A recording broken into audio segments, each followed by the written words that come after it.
Hello student, I am Ankita Sahu, your teacher. तो आपका can't दार्शनिक चल रहा था और कांट के बारे में, इमैनुअल कांट के बारे में मैंने आपको बहुत सारे उनके जो थॉट्स थे, विचार थे, उनके सौंदर्य संबंधी जो मत थे, तो वो सारी चीज़ें आपको बता दी थी मैंने। देन आपका नेक्स्ट जो फ़िलासफ़र स्टार्ट होना था वो था हीगल। तो अब हम हीगल के बारे में पढ़ेंगे। देखते हैं हीगल ने क्या कहा हुआ है सौंदर्य को लेकर, उनके क्या विचार थे। तो हीगल का जो जन्म हुआ था वो 1770 में हुआ था और मृत्यु 1831 में। ये जर्मन दार्शनिक थे। जर्मन दार्शनिक हीगल का सौंदर्य एवं कला सिद्धांत बहुत प्रसिद्ध था तथा महत्वपूर्ण है। उनके अनुसार सृष्टि की प्रथम सत्ता परम तत्व है जो आत्मा का सार तत्व है। तो जो हीगल थे, हीगल ने बोला है कि जो सौंदर्य है और जो कला है वह बहुत प्रसिद्ध और महत्वपूर्ण है। वो तो है ही, आप लोग इतने टाइम से कला और सौंदर्य के बारे में आप लोग को बताती आ रही हूँ, तो आपको पता है कि किस प्रकार ये बहुत प्रसिद्ध और महत्वपूर्ण है।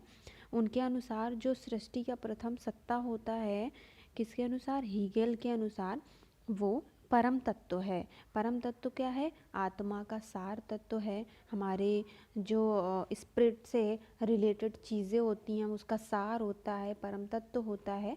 वही चीज़ें इन्होंने सृष्टि का प्रथम सत्ता माना है। इसे उन्होंने सामान्य मन भी कहा है। यह अनेक की एकता है, सभी पदार्थ इसी से निकलते हैं। इस प्रकार पर तत्व भाव है, पदार्थ प्रतिभाव है। तो देखिए इन्होंने जो है सामान्य मन भी कहा हुआ है पर तत्व को, और ये जो है अनेकता में एकता माना जाता है। क्या? पर तत्व एकाकार माना जाता है। सभी पदार्थ इसी से निकले हुए इन्होंने बताया है, पर तत्व से निकले हुए हैं। क्यों? क्योंकि ये आत्मा का सार तत्व है, अभी ऊपर आपको बताया।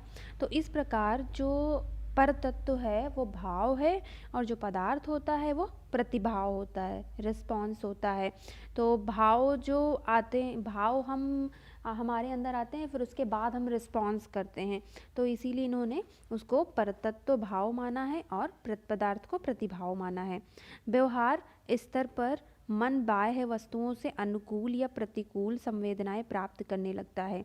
इच्छा हमारी किसी विशेष प्रेरक व्यक्ति को चुनती है जिससे हमारा संपूर्ण व्यक्तित्व एकात्म हो जाता है। तो देखिए जो हमारा व्यवहार स्तर होता है वो कैसा होता है? मन की बाह्य वस्तुओं के अनुकूल होता है। जो मन की बाहरी चीज़ें दिखती हैं वही तो हमारे व्यवहार में आती हैं।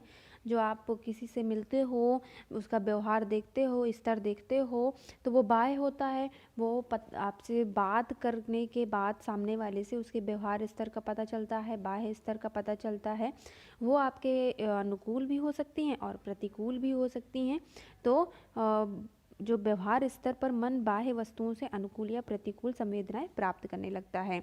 इच्छा हमारी क्या होती है? एक विशेष प्रेरक व्यक्ति को चुनती है जिससे हमारा संपूर्ण व्यक्तित्व एकात्म हो जाता है। तो हमें जैसे हम सोच लेते हैं कि हमें इस प्रकार के व्यक्तियों की ज़रूरत है, तो यही उसी अगर वो व्यक्तित्व किसी में मिल जाता है तो क्या हो जाता है? हम एकात्म हो जाते हैं। हम उसी को लेके जो चुनौती हमारी होती है, जो हम चुनते हैं जिस व्यक्ति को, तो अगर हमारी इच्छा होती है कि वैसा ही व्यक्ति हो सामने वाला, तो हम एकात्म हो जाते हैं अगर उसका व्यक्तित्व हमारे इच्छा से मैच करता है। आगे देखते हैं। इच्छा की पूर्ति ही सुख का कारण बनती है, किंतु वास्तव में सुखों से तृप्ति न मिलने के कारण वह सहज हो जाता है। वह सामान्य की इच्छा करता है जिससे विधि, नैतिकता आदि अस्तित्व में आते हैं। तो देखिए जब किसी चीज़ की इच्छा पूर्ति हो जाती है तो क्या हो जाता है? सुख का कारण बन जाती है कि जो चीज़ें हमें चाहिए थी वो हमें मिल गई। तो इच्छा की पूर्ति जो होती है वो सुख का कारण बनती है, किंतु वास्तव में सुखों से तृप्ति न मिलने के कारण वह सहज हो जाता है। तो जो वो चीज़ें हमें मिल जाती है उसके बाद भी अगर हमें सुखों की तृप्ति नहीं होती है तो वो क्या होती है? न्यूट्रल हो जाती है, नेचुरल हो जाती है, सहज हो जाती है। वह सामान्य की इच्छा करता है जिससे विधि, नैतिकता आदि अस्तित्व में आते हैं। तो वो सामान्य की इच्छा करता है। जो चीज़ें उसको लगता है कि हाँ ये चीज़ें होनी चाहिए, एक व्यक्ति के अंदर ये गुण होनी चाहिए, तो अगर वो चीज़ें सामान्य गुण मिलते हैं, सामान्य की इच्छा करते हैं, तो ऐसी जो ये इच्छा होती है वो नैतिकता उससे अस्तित्व में आने लगती है। किंतु मन जो होता है वो चिदात्मा होता है। जब सभी प्रकार के सांसारिक संबंधों को छोड़ देता है तो पर तत्वात्मक हो जाता है। तो मन बता रहे हैं, मन हमारा क्या करता है, हमारे मन में इच्छाएं चलती रहती हैं कि हमें ये चाहिए, हमें ये चाहिए, लेकिन जब हम सभी सांसारिक संबंधों को छोड़ देते हैं, जो हमारी इच्छा है, हमारे मन की जो चीज़ें, उनको सभी को छोड़ देते हैं, तो हम क्या प्राप्त करते हैं, परतत्वात्मक प्राप्त करते हैं, या वो हमें परतत्वात्मक हो जाते हैं। इनकी क्रमशः 3 दशाएं हैं, कला, धर्म और दर्शन। तो परतत्वात्मक की इन्होंने 3 दशाएं बताई हैं, कला, धर्म और दर्शन। देखते हैं। इस प्रकार हीगल कला को आत्मा के संसारिक बंधनों से मुक्त होने में प्रथम सीढ़ी के रूप में स्वीकार करते हैं। तो जो कला होती है, तो ये बता रहे हैं कि जो संसार में सारी चीज़ें चल रही होती हैं, उनसे हमें जो फ्रीडम मिलता है, तो ये कला को स्वीकार करने का पहला स्टेप होता है, पहली सीढ़ी होती है। कला और धर्म दोनों संसार से कुछ ना कुछ संबंधित रहते हैं। दर्शन शास्त्र संसार से पूर्णतः मुक्त दशा में पहुंचता है। तो जो हमारा कला और धर्म होता है वो किससे संबंधित होता है, संसार से कुछ ना कुछ संबंधित होता है। जो चीज़ें आप बनाते हो वो कहीं ना कहीं संसार में चल रही होती हैं, आपके मन में चल रही होती हैं, तो वो संसार से संबंधित होता है। लेकिन दर्शन शास्त्र में क्या होता है, वो संसार से पूरी तरह स्वतंत्र होता है, फ्री होता है, मुक्त होता है, और वो मुक्त दशा तक पहुंच जाता है। आगे देखते हैं हीगल के क्या विचार हैं। कला और सौंदर्य। तो इनके कला और सौंदर्य को लेके क्या मत थे। इस प्रकार कला के द्वारा जीवात्मा परम तत्व तक पहुँचने की प्रथम क्रम दशा में पहुँचता है, जहाँ प्रमाता और प्रमेय का भेद समाप्त हो जाता है और दोनों में एक आत्मा स्थापित हो जाती है। तो जो कला है, कला के द्वारा जीवात्मा जो होती है वो कहाँ तक पहुँचती है, कला आपकी प्रथम सीढ़ी अभी बताई मैंने। तो कला जो है वो जीवात्मा से लेके परम तत्व तक पहुँचने की एक प्रथम क्रम दशा होती है। और जहाँ हम पहुँच जाते हैं, जो हम होते हैं, जिसको हम प्रमाता कह रहे हैं, तो प्रमाता और जो सामने वाली चीज़ें होती हैं, कला होती है, प्रमेय, इसका भेद समाप्त हो जाता है और ये दोनों एक आत्मा में स्थापित हो जाते हैं, एकाकार हो जाते हैं। किंतु सौंदर्य इंद्रिय गोचर वास्तविक वस्तुओं के माध्यम से ही अनुभूत किया जाता है।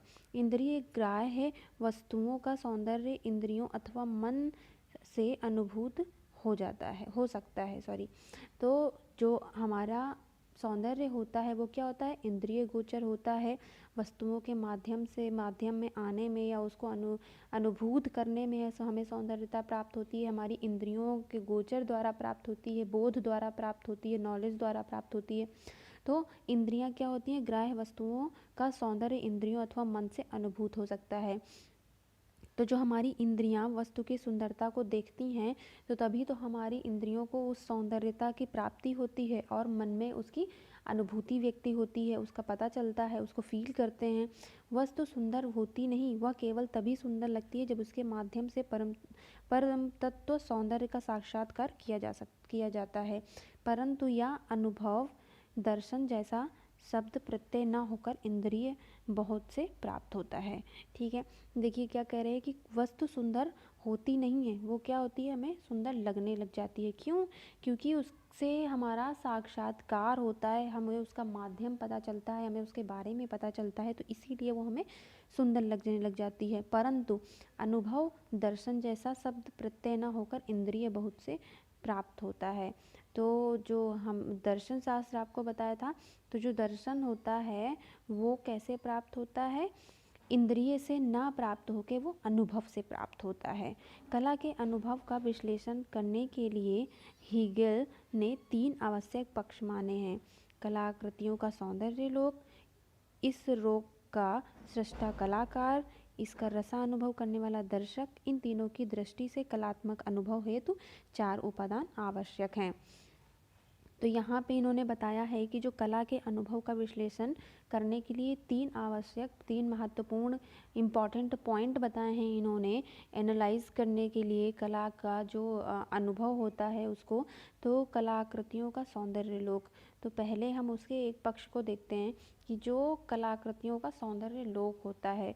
फिर दूसरा कौन होता है, इस लोक का सृष्टा, यहाँ पे रोग लिखा है, इसको लोक कर लेना। तो कलाकृतियों का जो सौंदर्य लोक होता है, उस सौंदर्य लोक का सृष्टा कौन? कलाकार, जो उसको जो उसका निर्माण करता है, जो उसका निर्माता होता है। और तीसरा कौन है? इसका रसानुभव करने वाला, इसके जो रस हैं उनको प्राप्त करने वाला दर्शक। तो ये तीनों जो है वो कलात्मक अनुभव प्राप्त करते हैं, और इनके 4 उपादान भी बताए गए हैं जो आवश्यक हैं। तो आपको इनके जो 4 उपादान आवश्यक हैं वो आपको मैं नेक्स्ट वीडियो में बताऊंगी कि क्या क्या चीज़ें इन्होंने बताई है, उपादान फैक्टर बताए हैं इन्होंने सौंदर्य और कला को लेके। तो इस वीडियो से रिलेटेड अगर आपको कांट, जो आपको लास्ट वीडियो भेजी थी, उस वीडियो से रिलेटेड अगर आपको कुछ नहीं समझ में आ रहा हो तो मुझसे ज़ूम मीटिंग पे डिस्कस करें या फिर मुझसे मैसेज करके पूछें। Thank you.